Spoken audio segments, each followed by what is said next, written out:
All right, folks, we left off at Jamestown. So go ahead and get your notes there.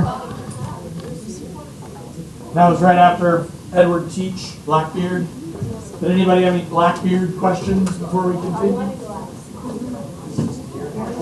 What's up?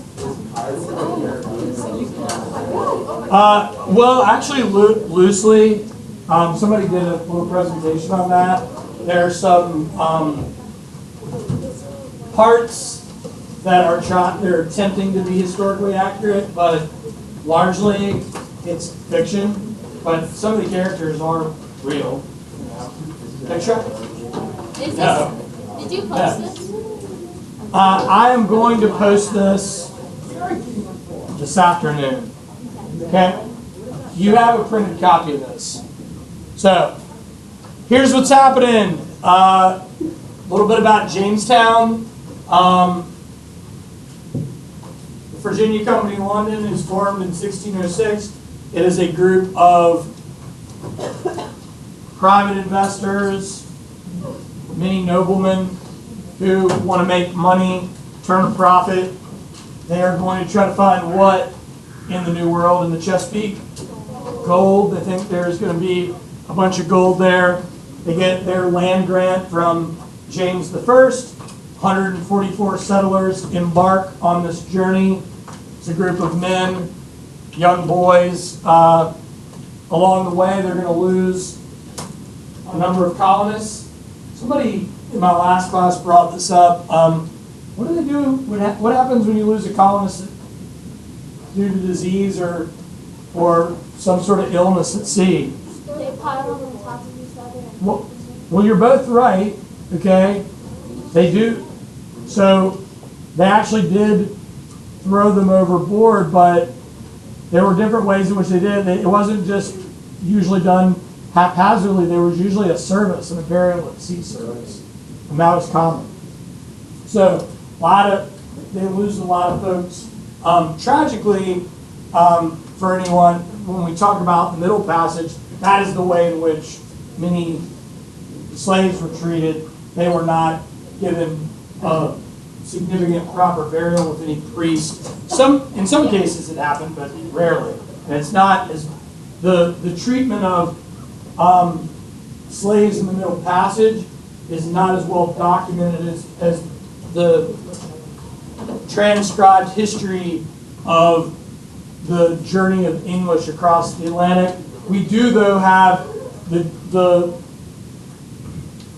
autobiography, memoir of slaves who crossed the Middle Passage along the way. All right. The Jamestown settlers aboard 3 ships, the Goodspeed, Susan Constant, the Discovery, will arrive at Chesapeake Bay. How do they already know where the Chesapeake Bay is? It was already explored. It had been explored, right? Yeah. There had been English explorers and like Sir Francis Drake and others who had explored that area. How many people have been down to Virginia Beach? All right, pretty much everybody. If you're ever in and around Virginia Beach, you might notice there is a big white cross off the side of the road. Can't remember exactly which road. I'll look it up for you. And it's not far from where the Jamestown settlers first landed when they arrived in the Chesapeake. But they're going to keep working their way up the James River, and they will decide on the present-day site of Jamestown. They chose this site because they felt like it gave them, an opportunity to have, they could build a fort defense along the water. They could build a fort that would provide defense against the naturals. That's what they called the native Powhatan, Algonquin Native Americans or Indians. So they set up shop.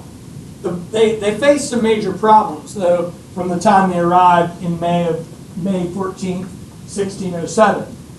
Number one, they arrived during a pretty rough drought, so it was going to be very difficult to grow crops. Also, with that drought, that area of the James River was what? Okay? So it might be muddy. What else is going on with that area of the James? Okay, you can't drink it. Why? It's salty or brackish, and it also has what? Bacteria, right? But they don't know germ theory, right? But what Jarvis brought up is the idea of the brackish water is really important because that salt water, they don't realize they're taking on too much salt, so a lot of them are suffering from salt poisoning. Okay, we also have problems with malaria, problems with yellow fever. Dysentery is a huge problem due to the bacteria. Do we know what dysentery is? Rough stuff, right? The other issue too, why are they there? Find gold, and they don't find it. So imagine if I said to you, hey, our colonial governor is going to make us go out to the field next to the field hockey field, and we are going to dig for gold all day. Going to dig for 12 straight hours. Okay?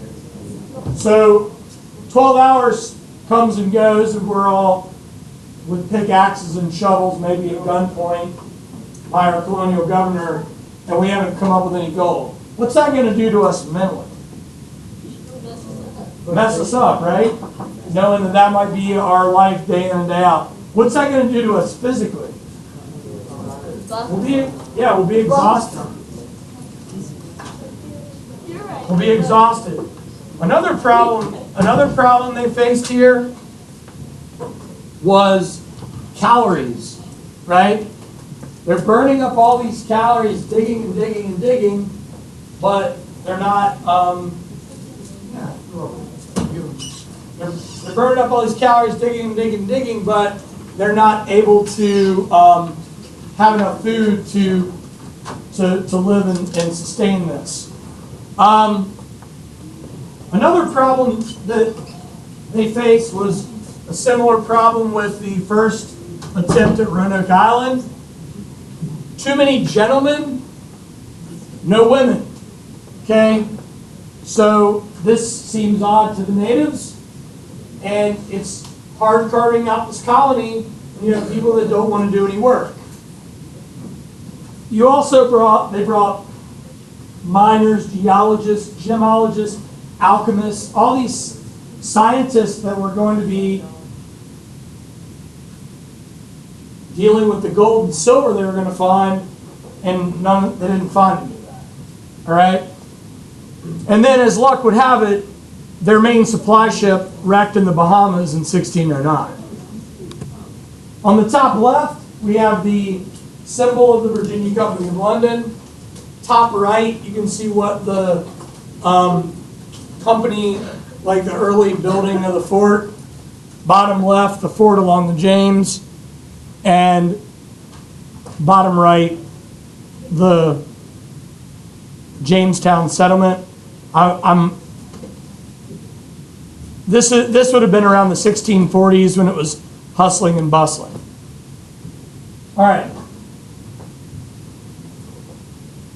John Smith was arrested for mutiny on the way over and was supposed to be executed.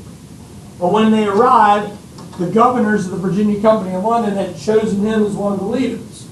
So they're in a pretty rough scenario.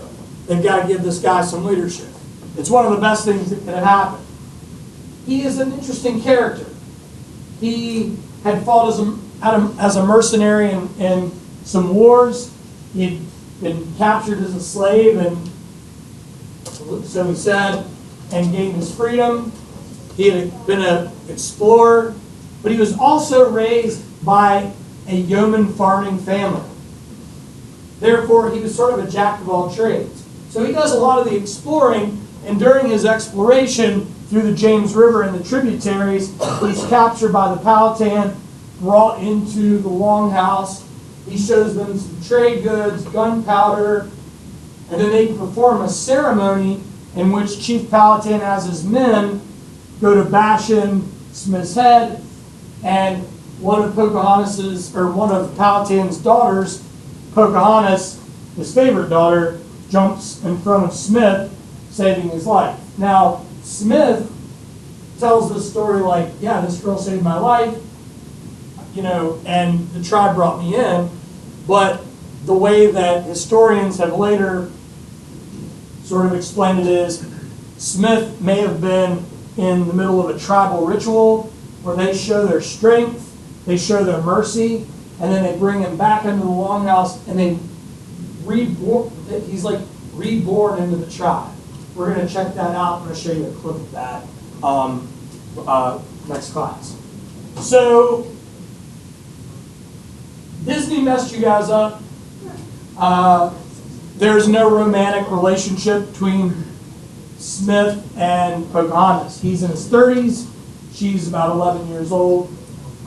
It was more like a, brother-sister type, friendship.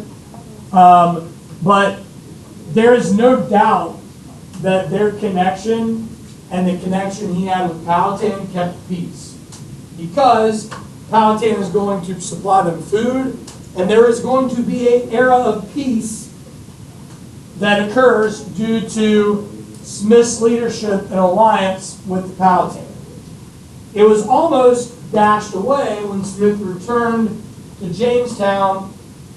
A member of the sort of leadership of the colony was ready to shoot Smith, and that individual was shot by another member of the colony. And the reason he shot that member who was about to kill John Smith was because he knew that John Smith was their hope for survival. Smith will institute a no work, no food policy. The first thing they get to doing is what? What would you do if you got back, you brought food, and all these people were starving? Right. You're going to start rationing the food. You're going to start trying to attempt to grow crops. What else? You're going to stop digging for gold and dig a what? A well. Right? So, they start building. Tragically, the place catches on fire. This happened 3 different times. But they rebuild. They make it. The peace is kept until an explosion occurs due to some gunpowder. This is sort of one of those events in American history that's controversial. Did someone try to kill John Smith, or was it just an accident? Either way, he was injured, and he will head back to England. This is when the colony falls on some very hard times.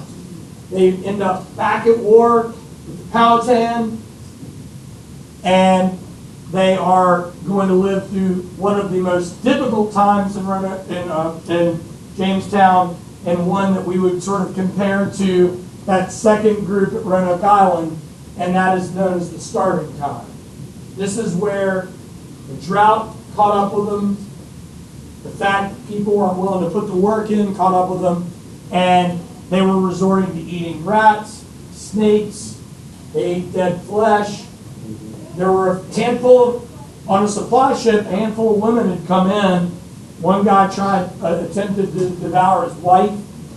There was other problems with cannibalism early on in Jamestown. A supply ship with settlers and a couple of important leaders make their way in 1610. The leader is going to be the governor, Thomas West is going to be better known as Lord Delaware. It looks like it's De-la War. He is going to come in to rule the colony with an iron fist, establish military discipline, build military defenses, and institute what was known as the Irish tactics on Powhatan, burning down crops, or destroying crops, burning down villages, These were the tactics he had used against the Irish in previous wars during the Irish uprisings against England. The other guy that's on this trip that's going to come in 1610 is going to be John Rolfe. He's bringing with him seeds for Spanish tobacco. He is going to blend that bitter Kinnickinnic Virginia tobacco with Spanish tobacco, and it's going to form a bittersweet tobacco that all of Europe falls in love with. James I will call it the evil weed. And obviously, the river, the settlement, named for James I, the nephew of Elizabeth, Mary Queen of Scots' son, first of the House of Stuart. Any questions here? So, as I previously mentioned, by 1625, out of the original 8,000 would-be settlers, only 1,200 had survived. So, this is a pretty brutal first 18 years of Jamestown. Top left, we have John Smith. That image in the middle there, top middle, is Pocahontas. Which one of those do you think is the most accurate image of Pocahontas? Bottom left. Okay. Well, actually, it's the top right. I mean, top left. Yeah, lies at the top left. Because she went over to England and she got a portrait. Excellent job. Yeah, it is the top left. This is the only portrait that Pocahontas sat for, and that is as Lady Rebecca after she had married John Rolfe. That marriage was a combination of love and political alliance between the English and the Powhatan to bring an era of peace. Pocahontas had been captured, sort of held for ransom for food, and then after the fact had met Rolfe. Rolfe and her were a little closer in age. She married about your age. She was in her in her late teens at that period of time, and her and Rolfe will marry. They'll have a son named Thomas, but she won't make it back. She'll die of disease before she returns back to Virginia, and that will ignite another Powhatan-Anglo war that we'll talk about in a second. Did she die at 40? No, she died in her early 20s. Oh, wow. Yeah.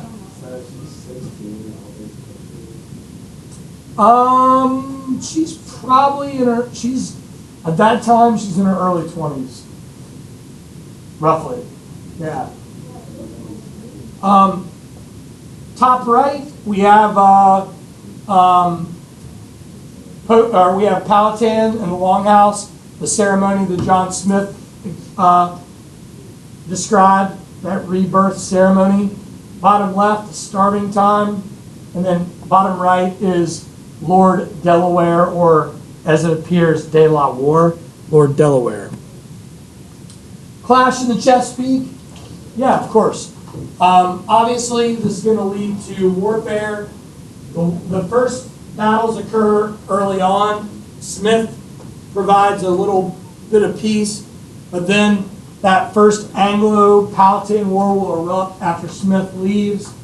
Powhatan will launch this attack on the English.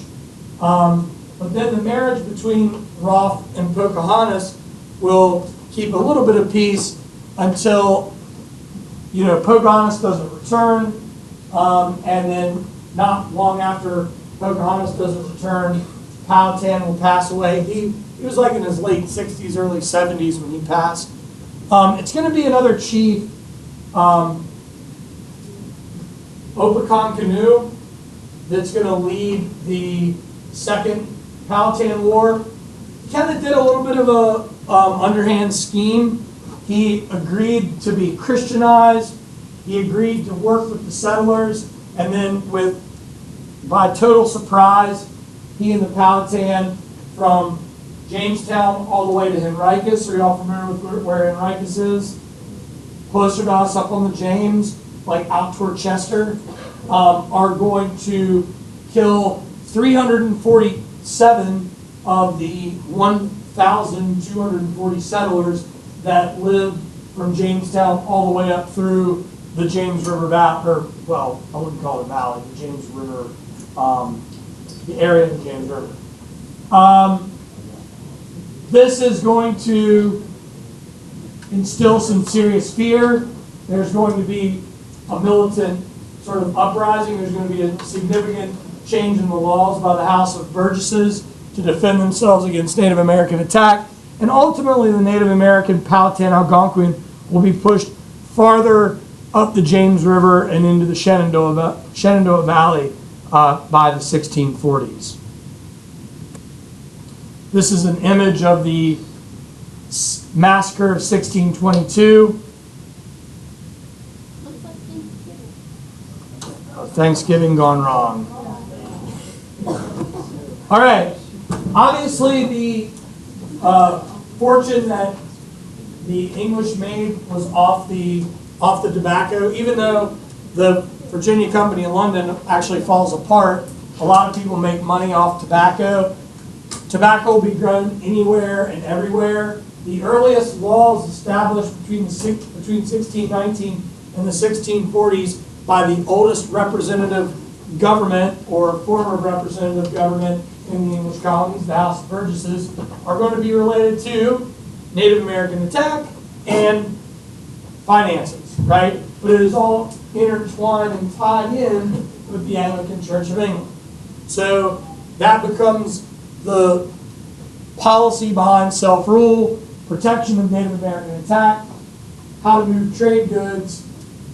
Religion is connected as well. We're still a little ways from that separation of church and state. The Virginia House of Burgesses will ultimately become our Virginia General Assembly. We'll be talking about that as we move farther into class, where the House of Burgesses stops meeting, turn into the Virginia Convention, and move into the Virginia General Assembly. That's going to be during the Revolutionary period. All right. In the same year, the first Africans and a large number of women show up at separate times. Women and Africans are very much in the same situation here. They are essentially purchased. Ladies, this was not a very fun courting process or dating process. Women were purchased with tobacco at this period of time. Indentured Africans were purchased with tobacco.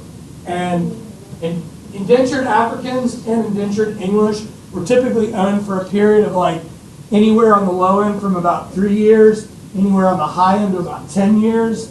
Most indentured contracts were about 7 years. What's up? Sure.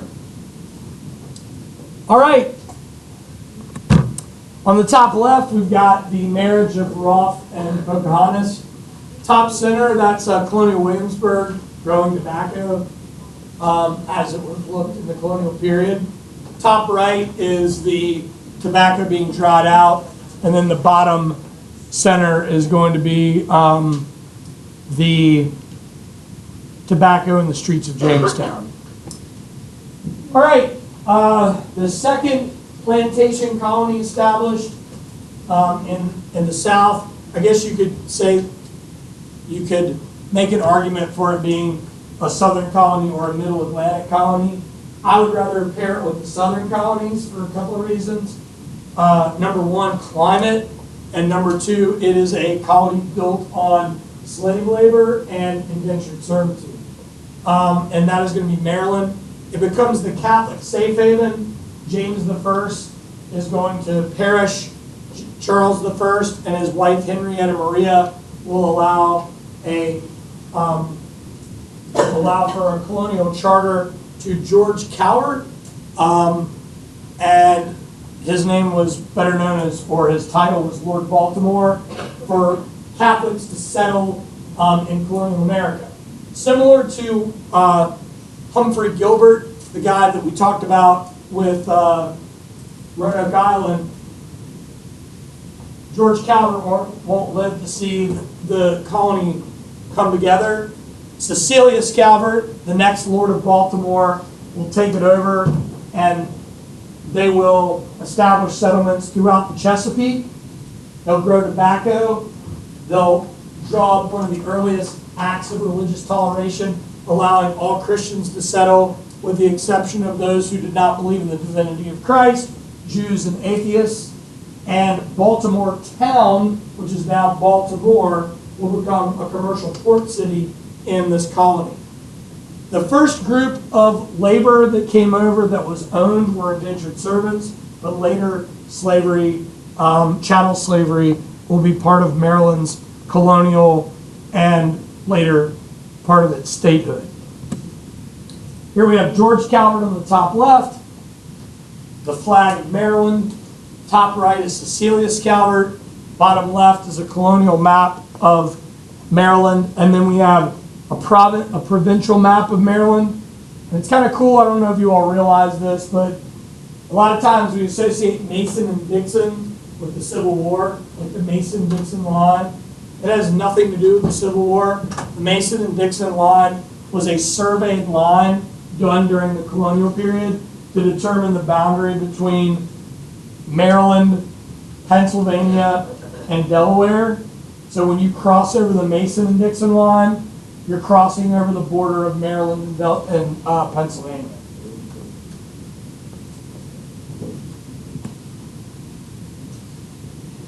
All right, Carolinas. So you're probably familiar with the English Civil War, and you're familiar with the fact that Charles I was overthrown by Oliver Cromwell and executed. Y'all remember that? Good, right here. So Cromwell rules for a time. He will pass away.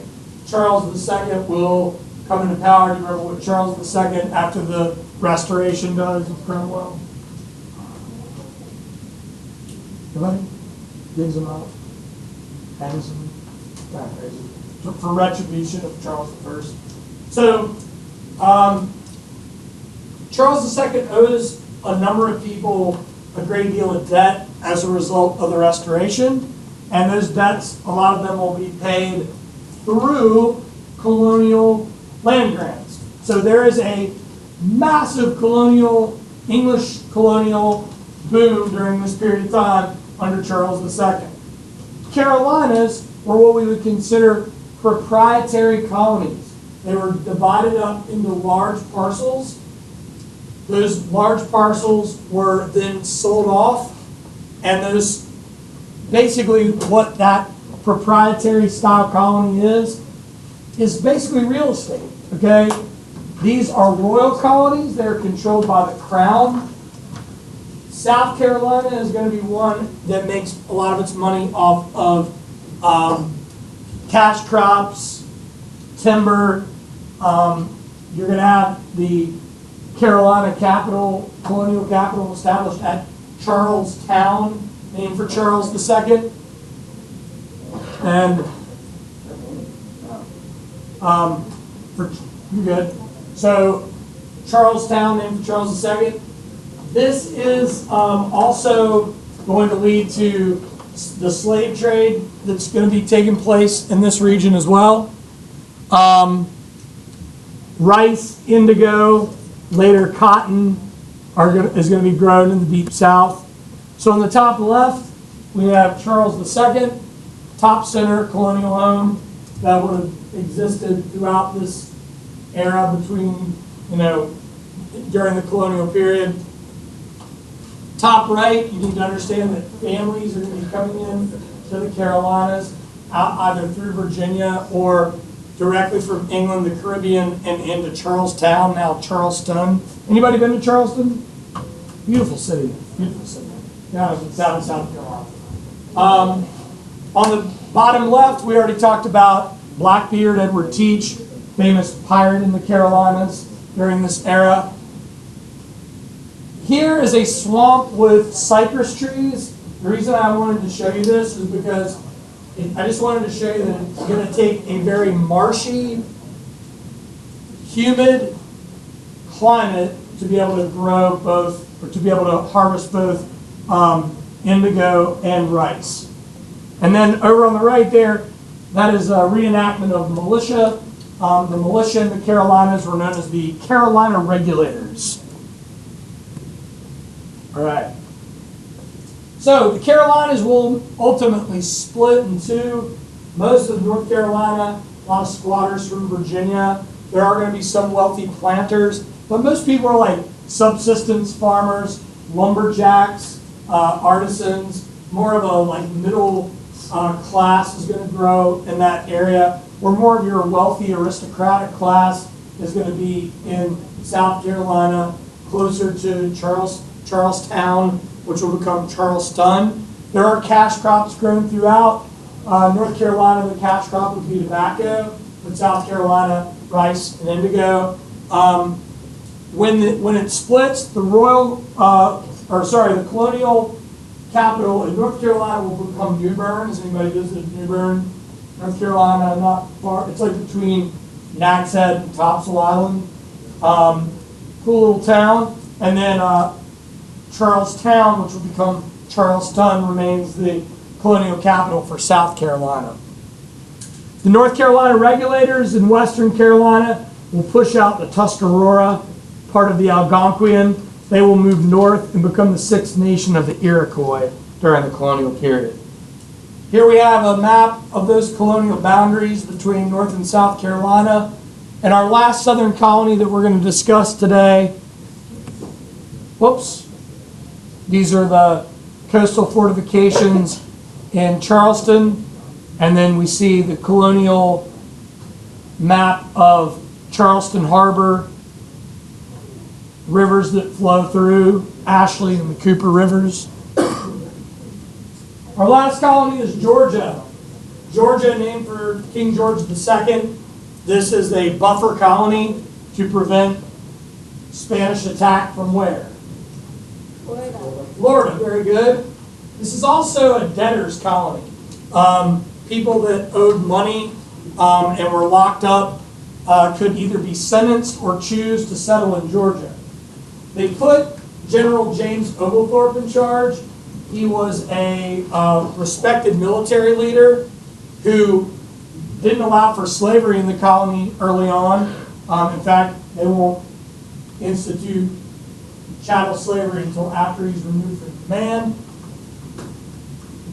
They will carve out the settlement of Savannah. Has anybody been to Savannah before? Beautiful town. All types of stuff in Savannah are named after Oglethorpe. So Georgia becomes known as the debtors colony, the charity colony, and the buffer colony. All Christians except Catholics are allowed there. John Wesley, have you all ever heard of Virginia Wesleyan or a Wesleyan college? That is referring to a Methodist college. He was an instrumental preacher and leader of the Methodist movement during the First Great Awakening. So a number of Methodists will wind up in Georgia as well. Georgia will go from being sort of a joint stock operation led by Oglethorpe to a royal colony. Oglethorpe there on the left will be removed. And then on the right there, that is an early depiction of the settlement of Savannah. A little bit about the movement of the slave trade. Most slaves that are being sold into indentured servitude or chattel slavery to the Spanish, the Portuguese, the Dutch, the French, the English, are being captured from the Gold Coast, Songhai, Mali, Ghana, in the interior. So that area they're being captured from is from Congo, Angola, Sierra Leone, and they're being brought to the Gold Coast where merchants and slave traders are selling them to other countries. In the Mediterranean, Arabs are involved in the slave trade as well. So I want you to realize that all types of people are involved in that transatlantic slave trade. Across the triangular trade route, the area in which slaves are kept is known as the Middle Passage. Of the estimated 12 to 14 million slaves that are actually brought over, there's an estimated 20 to 22 million that were transported, and millions never made it. But like in that heyday of the colonial period, the estimate was somewhere between 12 and 14 million.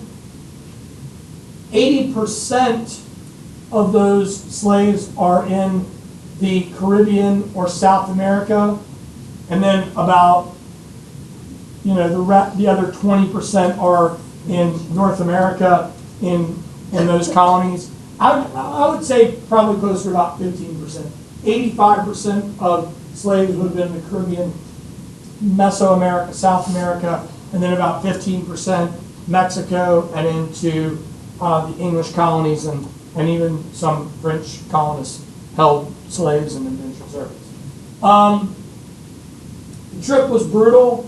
I will be sharing with you all as we move forward some primary documents about that experience along the Middle Passage, along the Triangular Trade Route. Slave codes were passed. Natives weren't attempted to be traded transatlantically, but there was too high of a death rate as a result of disease. So most native slaves, the native slave trade didn't really take off. Top left is what a Middle Passage ship, how tightly packed it would have been. Top right were slaves being captured in the interior of Africa. Bottom right is the triangular trade. Remember that route, slaves out of the Gold Coast to the Caribbean and South America, Central America, Mexico, Florida, and throughout the British colonies, and then even some of the French colonies. And then natural resources and raw materials traded back to England. That triangular trade creates what is called a mercantile system, which we're going to talk more about, that mercantile colonial system. And then the bottom left, this is a computer-generated image of how closely packed slaves would have been in the Middle Passage. And then the most profitable colony for the British was actually not Virginia. It was Jamaica, the sugar plantation colony owned by England, and slaves were the main force of labor in this brutal sugar colonial kingdom for England. You guys have any questions for me? We're good?